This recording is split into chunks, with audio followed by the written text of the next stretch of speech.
ভুল হবে, ভাবনাটা এইরকম রাখতে হবে ভক্তির অনুভবে, পরমাত্মা হচ্ছে কৃষ্ণ ভগবান, আর যাদের দেখেছেন তারা হলো আত্মা।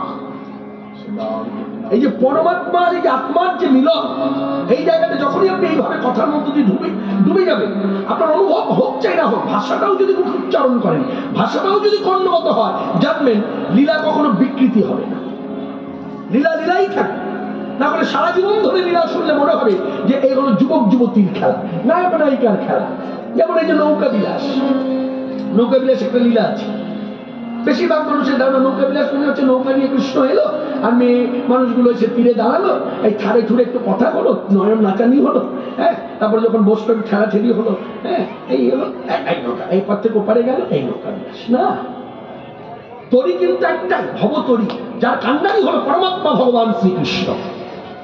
তাহলে এইখানে রমণীরা আসছে কেন? এটা সিদ্ধান্তটাকে অনুভব করুন। রমণীরা আসছে কেন বারবার? এখানে তো সখাদের দিয়ে পার করেও তো শিক্ষা দিতে পারতো কৃষ্ণ, বা পিতামাতাকে দিয়ে ভবতরীতে পার করেও জগৎকে শিক্ষা দিতে পারতো। ব্রজগোপীদের ডাকলো কেন? এখানে আমাদের এইভাবে কথাটা ভাবতে হবে। আমার গুরুদেব বলতে কথাগুলো যে শোন, আমরা যারা মেয়ে হয়ে জন্মেছি না, আমাদের বুকের ভেতরটা খুব কোমল, আমরা খুব ধূর্ত।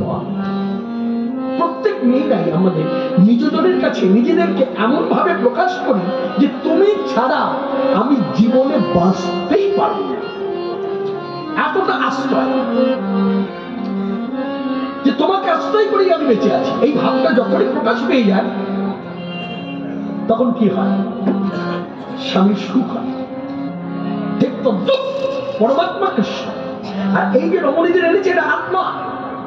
রমণীদের আপনি কেন না কৃষ্ণ বোঝাতে চাইছে, রমণীদের মতো কোমল হৃদয়ে তোমরা আমাদের শরণাগতি হও। তোমরা যদি এই রমণীদের মতো মন নিয়ে আমাদের শরণ না, তাহলে আমার এই ভবতরীতে বসার অধিকার তোমরা পাবে, নতুবা নয়। সেই পরমাত্মার ডাক যেদিন আসবে, সেই দিন আমাদের জীবন ওই ভবতরীতে বসার অধিকার সবার হয় না। যারা এই মেয়েদের মতো নিজেকে সমর্পণ করতে পারে গোবিন্দ সেবার রীতিনীতি ধারা দেখবেন, বেশিরভাগ এই যে বাবাজি বৈষ্ণবেরা যে ভক্তমানরা যে সেবা করে আসছে, তাদের চলন বলন দেখবেন বাম্য ভাব, ব্রজের ধারা। কোথা থেকে? রাধানি থেকে এসেছে। বাম্য স্বভাব, বাম্য ভাব, ব্রহ্ম সেবা। এই ভাবগুলো এলো কি করে? মনে রাখবেন, এখানে ভাবটা হচ্ছে একমাত্র পুরুষোত্তম হচ্ছে ভগবান শ্রীকৃষ্ণ, আর সব প্রকৃতি।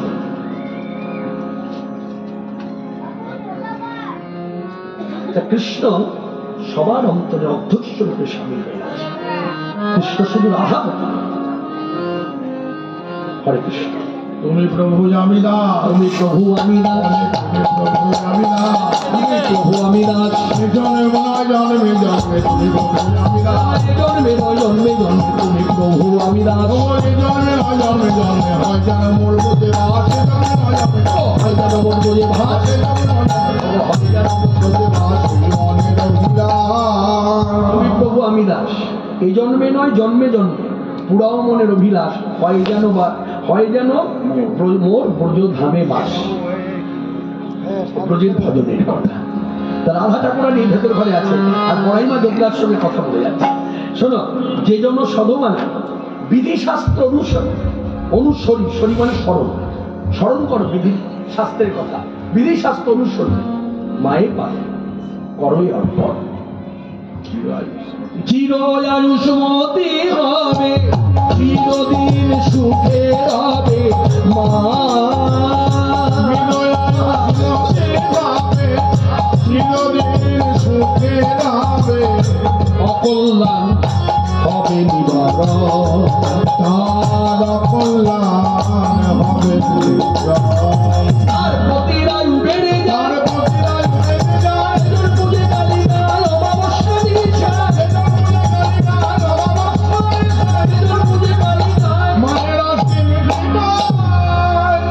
মায়ের অসীম কৃপা।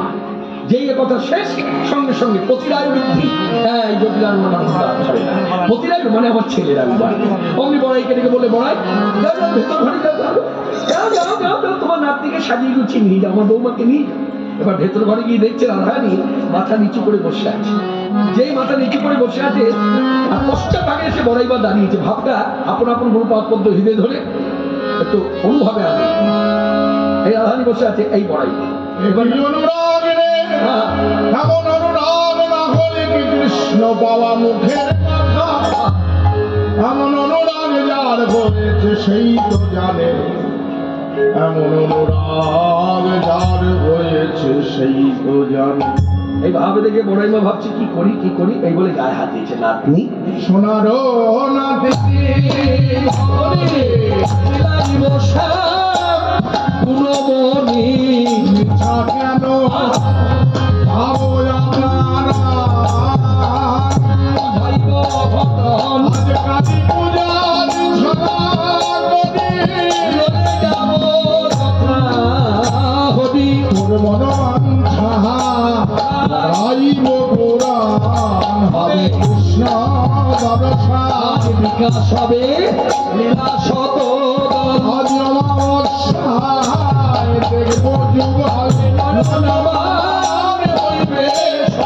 অমাবস্যায় দেখব যুগল কমলার অবশ্যই দেখবো জীবন হে কমল নীল কমল। এই আশায় দুর্বেদে আমরা এসেছি। ট্রেনে তড়িঘড়ি করে সেজে নে রাধারানী ভেতর বেড়ে গেলেন সাজে, সকলকে বাইরে রেখে ভেতরে বসলেন সাজতে। অনেক উপকরণ নিয়ে বসেছে, তার মধ্যে প্রধান উপকরণ হচ্ছে কস্তুরী।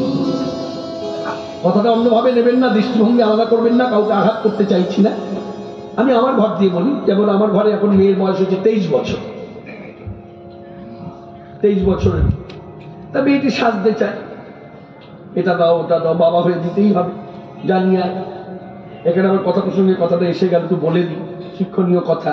এখন দেখবেন ইউটিউবের মাধ্যমে, ছোট্ট মিডিয়ার মাধ্যমে অনেক কীর্তন দেখতে পাবেন, আর সব যারা বক্তা হয়ে দাঁড়িয়েছে তাদের তিলক সেবা দেখতে পাবেন। এরা তো তিলক সেবা করে না, এরা গুরুঘর তো ঠিক নাই, তিলক সেবা করবে কি করে? এদের তিলক সেবা দেখে বোঝা যায় না কোন ঘরের আশ্রিত। এরা তিলক কাটে তো, যার জন্য দেখবেন ওই লবঙ্গের ওই যে 4টে পাপড়ি আছে না, ওই পাপড়ি দিয়ে দেখবেন চন্দন দেয়, আবার কেউ মাঝখানে আবার লাল টেক্কা দেয়। উনি বাবারি বাবা, এই যে কোন ঘর থেকে এলো কে জানে। তিলক আসলে কি, আমার একটা নিজস্ব মতামতের কথা বলি, খুব সুন্দর একটা কথা আমার, এটা আমার নিজের কথা। এই যে আমার মেয়েটা সাজতে চায়, এটা দাও ওটা দাও। এবার আমার মেয়েটা সাজতে সাজতে হঠাৎ করে একদিন যদি বলে বসে, বাবা আমাকে সিঁদুর কিনে দাও, আমি পড়বো। আমি বাবা হয়ে কি বলবো? কি বলা উচিত আমার? উইদাউট পারমিশন, অনুমতি ছাড়া সিঁদুরকে সিঁদুর দেওয়া যায় না, এটাই আমার বলা উচিত। ঠিক তদ্রুপ আজকে সভাস্থলে দাঁড়িয়ে আমি মাইকে যতদূর পর্যন্ত কথাগুলো যাচ্ছে সবাই জানুক, শুনুক, অনুমতি ছাড়া, গুরু ঘরের অনুমতি ছাড়া তিলক সেবা করা যায় না। তিলকের তিলক ভুলবে, তিলক সেবা করা যায় না, মনে রাখবেন। আমি রামকৃষ্ণ মিশনের আশ্রিত। আমি যদি এই তালে পড়ে এই নিতাই বাড়িতে এলাম, হঠাৎ করে আমি তিলক সেবা করে বসলাম, এটা গুরুদেব গুরু বাড়ির অবমাননা।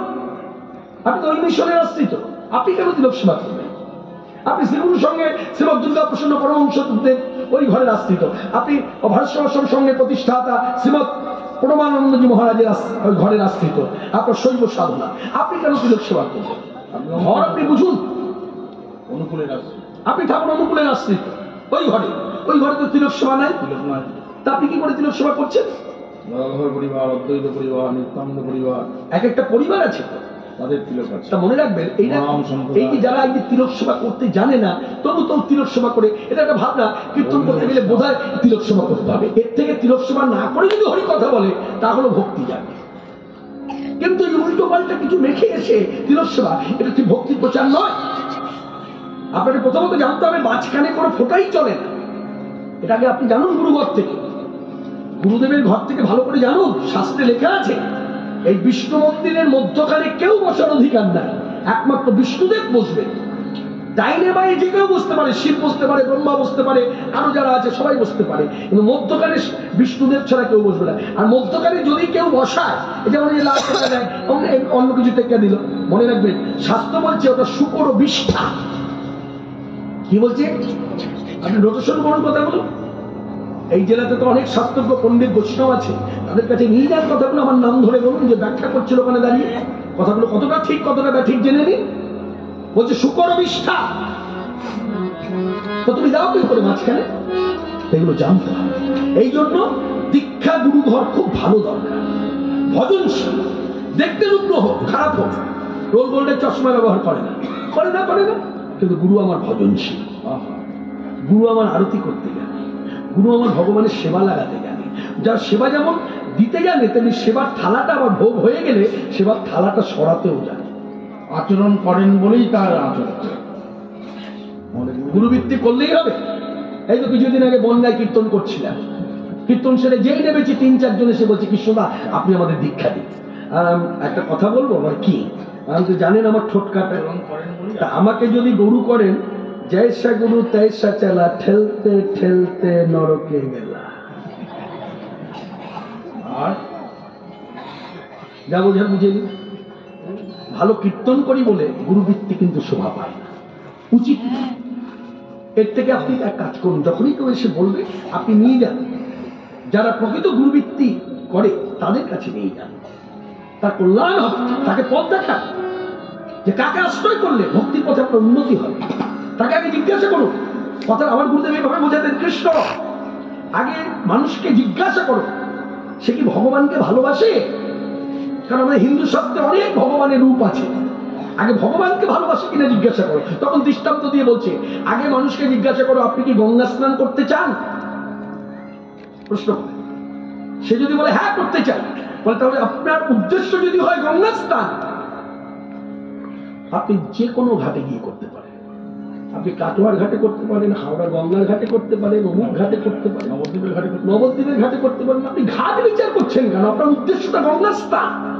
তা আপনি ভগবানের যে কোনো রূপ ধরে আসুন, আপনি ভগবানকে যদি ভালোবাসেন, যে রূপে আপনি ভালোবাসা জানবে সেই রূপটা ধরে আপনি ভগবানকে সেবা করুন। চিঠির ঠিকানা যদি ঠিক থাকে, হ্যাঁ, যেই বাক্সেই ফেলুক না কেন চলে যাবে, পৌঁছে যাবে। আর চিঠির ঠিকানায় ভুল হলে কলকাতার জিপিওতে গিয়ে ফেলে আসলো যাবে না। আমার গুরুদেবের ছোট্ট ছোট্ট কথাগুলো বলতেন, যার অনেক গভীরতা। ঠাকুর রামকৃষ্ণদেব এখানেই যেতেন মা ভবানীকে দেখতে। হ্যাঁ, ঠাকুর রামকৃষ্ণ পরমহংসদেব ভবতাত্ত্ব যেখানেই যেতেন, যে তীর্থে যেতেন, যে ঠাকুরকে দর্শন করতেন, সব ঠাকুরের মধ্যে মা ভবতারিণীকে দেখতে পেতেন। তার মানে কি, ভবতারিণীকে হৃদয়ে বসিয়ে নিয়েছে, ভালোবেসে ফেলেছে। এইভাবে আমাদের প্রত্যেক যে কোনো রূপ, সে মা শীতলা হোক, মা মনসা হোক, দেবী মা কালী হোক, চণ্ডী হোক, শ্রী শ্রী নিতাই গৌর যুগল হোক, রাধাকৃষ্ণ যুগল হোক, যাই হোক না কেন, আগে ভালোবাসতে হবে। তার কথা থেকে কথা বাড়ে, রাত্রি বাড়ছে। হরে কৃষ্ণ। আগামীকাল আবার আমার কাছে পিঠেই কীর্তন, এই আহমদপুরের কাছে চৌহাট্টা বলে একটি গ্রাম আছে, সেই গ্রামে কীর্তন। আজকে রাত্রি থেকে থাকবো। কর্তৃপক্ষ যদি আদেশ দেয় তখন থাকতে পারবে। কর্তৃপক্ষ আদেশ না দিলে গেস্ট হাউসে তালা খোলে। আর যদি রাত্রি না থাকতে পারে, আমার দাদা বাবা বলছে যদি নষ্ট হচ্ছে দেয় ওরে দেবে দেবে দেবে। তা যাই হোক, এগুলো উপরসের কথা গেল, ভক্তির কথাকে নেবেন, উপরসের কথা একদম মাথায় নেবেন। এবার আস্বাদন করবো সব পদাবলী। রাধারানী সাজতে বসেছে, অনেক